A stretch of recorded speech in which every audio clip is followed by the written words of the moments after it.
Hello everyone, आज है 22 मई और आज इस वीडियो में हम बात करने जा रहे हैं रुचि सोया के बारे में। देखिए, रुचि सोया का शेयर अभी 575 रुपए के ऊपर ट्रेड कर रहा है। जितनी बड़ी रैली आई थी उसी तरीके से शेयर गिरावट की ओर भी जा रहा है। इस वीडियो में हम बात करेंगे कि क्या रुचि सोया में जब शेयर गिरावट की तरफ जा रहा है तो खरीदारी करना क्या सही रहेगा कि नहीं। तो देखिए, वीडियो को मैं शुरू करूँ उससे पहले अगर आपने अभी तक चैनल को सब्सक्राइब नहीं किया है तो प्लीज़ अभी इसे सब्सक्राइब कर लीजिए, क्योंकि आगे भी बहुत सारे वीडियोस हैं जो आपको काफ़ी ज़्यादा हेल्प करेंगे। तो चलिए शुरू करते हैं। तो जैसे कि आप देख सकते हैं कि शेयर 575 रुपए के ऊपर ट्रेड कर रहा है और अगर हम आज की बात करें तो 4700 के आसपास का इसका एनएससी में वॉल्यूम ट्रेड रहा, 2900 के आसपास का बीएससी में इसका वॉल्यूम ट्रेड रहा और शेयर पिछले काफी वक्त से गिर रहा है। अगर मैं आपको यहाँ पर इनकी प्राइस चार्ट अगर मैं आपको दिखाने की कोशिश करूं तो आप देख सकते हैं कि एक बहुत बड़ी रैली आई थी। शेयर सीधा पिछले 6 महीने 3 महीने का अगर मैं आपको यहाँ पर ग्राफ दिखाऊं तो 3 महीने में आप देखिए कि शेयर कहाँ था, 50 रुपए के आसपास था।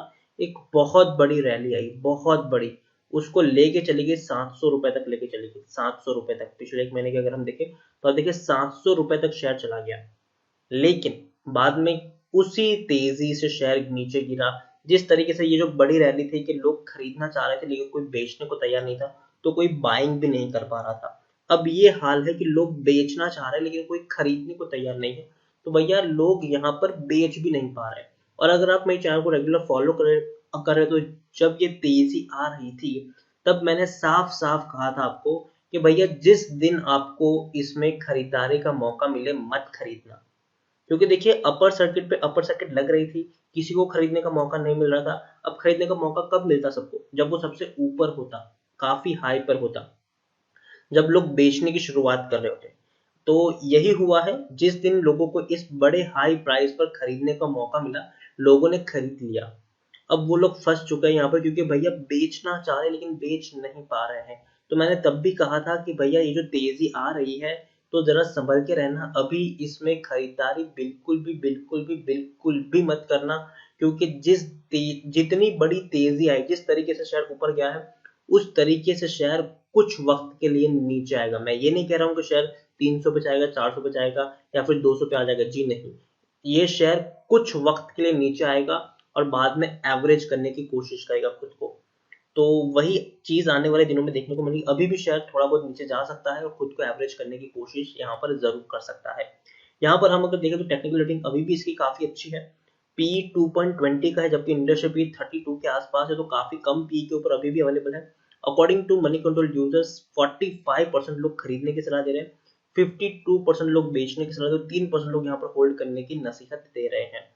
देखिए, दिसंबर क्वार्टर के नतीजे काफी बढ़िया थे। 7,600 करोड़ का प्रॉफिट था, जबकि इससे पहले 80 करोड़, 14 करोड़, 32 करोड़, 6 करोड़ तक का इनका प्रॉफिट हमें देखने को मिल रहा था। तो जब से बाबा रामदेव की पतंजलि को ये मतलब हम कह सकते हैं कि जब से बाबा रामदेव की कंपनी पतंजलि ने इसको अक्वायर किया है, इनका बिजनेस मॉडल काफी बढ़िया हो चुका है। कंपनी के ऊपर 1 रुपए का भी कर्जा नहीं रहा। पहले कंपनी के ऊपर बहुत बड़ा कर्जा था, तकरीबन 12,000 करोड़ रुपए तक का कर्जा था, लेकिन जब से बाबा रामदेव की कंपनी पतंजलि ने इसको अक्वायर किया, सारा का जो कर्जा था वो चुकता हो गया है। यहाँ पर रुचि सोया के बारे में सबसे पहले अगर मैं आपको दिखाऊं तो देखिए, ये जो कंपनी है तकरीबन 1986 में फाउंड हुई थी और इनका जो हेडक्वार्टर है वो इंदौर मध्य प्रदेश में, इंडिया में। अगर हम बात करें पेरेंट अगर देखें तो आप इसके पतंजलि आयुर्वेदा ने इसको अक्वायर कर लिया। ब्रांड्स इनकी काफी सारी है। Ruchi's wide range of food product including cooking oil, soya food, vanaspati and bakeries fat. तो देखिए यहाँ पर काफी सारी इनकी ब्रांड्स है, जिसमें कुकिंग ऑयल से लेकर एडिबल ऑयल की काफी ज्यादा आपको रेंज यहाँ पर इनको मिल जाएंगी। और लीडिंग है वहां पर सोयाबीन ऑयल से लेकर काफी सारी चीजें आपको यहाँ पर मिलेंगी। Nutrela again, sun Nutrela sunflower oil, Nutrela groundnut oil, Nutrela rice bran oil, उसके साथ साथ आप देखिए सन रिच सनफ्लावर ऑयल। तो काफी सारी इनकी ब्रांड्स आपको अवेलेबल भी है।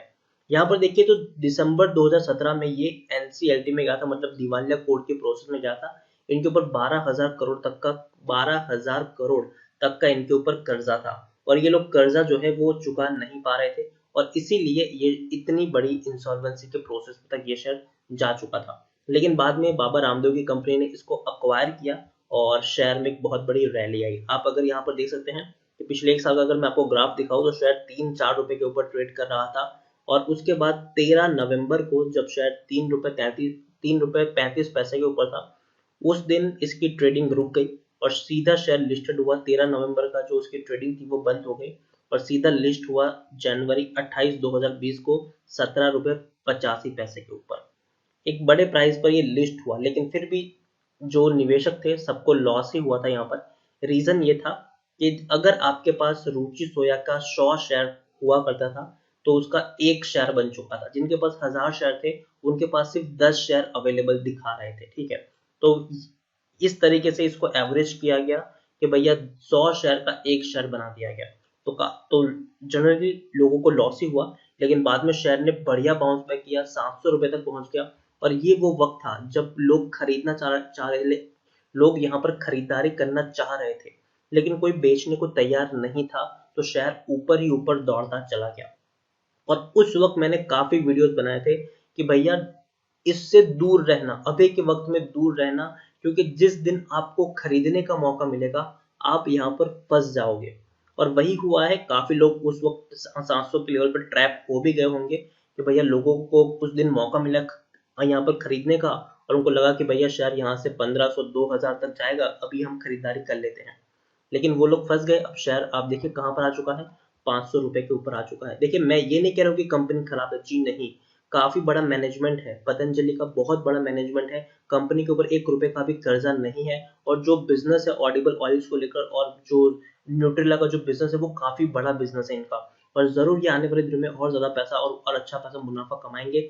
लेकिन शेयर मार्केट को हमें यहाँ पर समझना होगा कि भैया जिस तेजी से ये ऊपर बढ़ा है, क्यों बढ़ा है, और बाद में नीचे आएगा, तो सबसे पहले हमें इसको स्टेबल होने देना है। जब शेयर वापस से लिस्टिंग होती है और शेयर ऊपर ही ऊपर दौड़ता है तो एकदम से खरीदने का यहाँ पर ट्राई नहीं करना चाहिए। जब तक शेयर थोड़ा सा संभले ना, जब तक यहाँ पर शेयर को थोड़ा वक्त देना चाहिए हमें, उसके बाद हमें यहाँ पर खरीदारी करनी चाहिए। अगर मैं आपको यहाँ पर दिखाने की कोशिश करूँ शेयर होल्डिंग की, तो देखिए पहले सितंबर 2019 के क्वार्टर तक प्रमोटर के पास 15.53% की होल्डिंग थी, 35% की होल्डिंग उनके द्वारा गिरवी थी। अब देखिए प्रमोटर की होल्डिंग काफी ज्यादा है, 98% तक आ चुकी है यहाँ पर, और वो सारी की सारी जो होल्डिंग है वो पतंजलि आयुर्वेदा की अगर हम बात करें तो उनके पास काफी बड़ी होल्डिंग है। आप देख सकते हैं यहाँ पर तकरीबन 48% की होल्डिंग पतंजलि आयुर्वेदा के पास है, और लोगों के पास उतनी ज्यादा होल्डिंग है नहीं, तो एक बहुत बड़ी होल्डिंग अभी भी 98% की होल्डिंग पर 99% की होल्डिंग अभी भी प्रमोटर के पास है। और यही वजह है कि शेयर में एक बहुत बड़ी हमें रैली देखने को मिली। हालांकि बाबा रामदेव के द्वारा बताया भी गया था कि धीरे धीरे वो लोग शेयर्स को बेचेंगे और पब्लिक के लिए अवेलेबल करेंगे, क्योंकि सरकारी गाइडलाइंस के अनुसार आपको 75% से ज्यादा की होल्डिंग आप नहीं रख सकते। लेकिन कुछ स्पेशल केस में इनको अलाउ किया था, क्योंकि एनसीएलटी में ये कंपनी थी, कंपनी को खरीदा, तो स्पेशल केस में कुछ महीने के लिए इनको अलाउ किया गया है कि भैया आप इतनी बड़ी होल्डिंग अभी भी अक्वायर कर सकते हैं। लेकिन धीरे धीरे इनके जो शेयर्स है वो पब्लिक में बिकने के लिए आएंगे, बहुत बड़ी क्वांटिटीज बिकने के लिए भी आएंगी, तो उसके लिए भी हमें प्रिपेयर रहना पड़ेगा।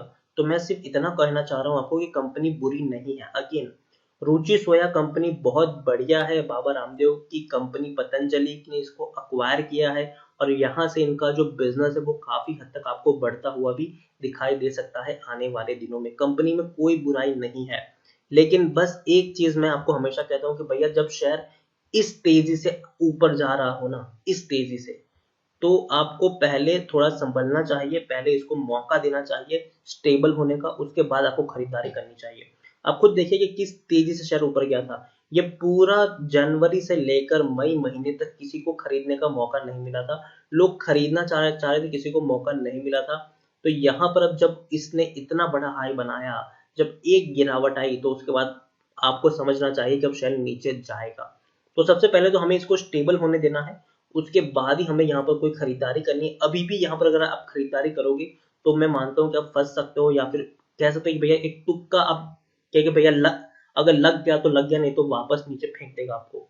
तो यहाँ पर सबसे पहले इसको स्टेबल होने देना है, उसके बाद ही हमें इसमें खरीदारी करनी है। जल्दबाजी में कोई भी डिसीजन लेना सही नहीं होगा।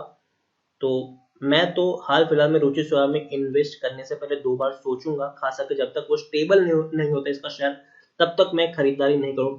क्योंकि जब तक ये चीज खत्म नहीं होगी कि भैया मार्केट में जैसे शेयर ओपन हुआ तो 5% की तेजी के साथ ओपन हुआ, कोई लोग खरीदना चाह रहे थे, लेकिन किसी को खरीदने का मौका नहीं मिला। अगले दिन पता चला कि भैया 5% की गिरावट यहाँ पर देखने को मिली, लोग बेचना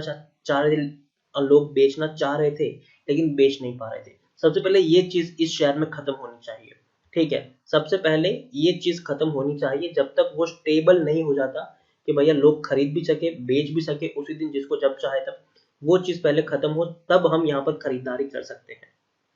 तो बाकी मर्जी आपकी है, अगर आपको रिस्क लेना है तो आप ले सकते हैं, लेकिन मैं जब तक शेयर स्टेबल नहीं होगा तब तक मैं तो यहाँ पर रिस्क बिल्कुल भी नहीं लूंगा। तो इसी के साथ वीडियो को एंड करूंगा। अगर आपको वीडियो पसंद आया हो तो प्लीज इसे लाइक करें, शेयर करें। चैनल पर पहली बार है तो प्लीज सब्सक्राइब करें, और रुचि सोया के बारे में आप क्या सोचते हैं वो भी आप मुझे कमेंट में लिखकर बता सकते हैं। Thank you.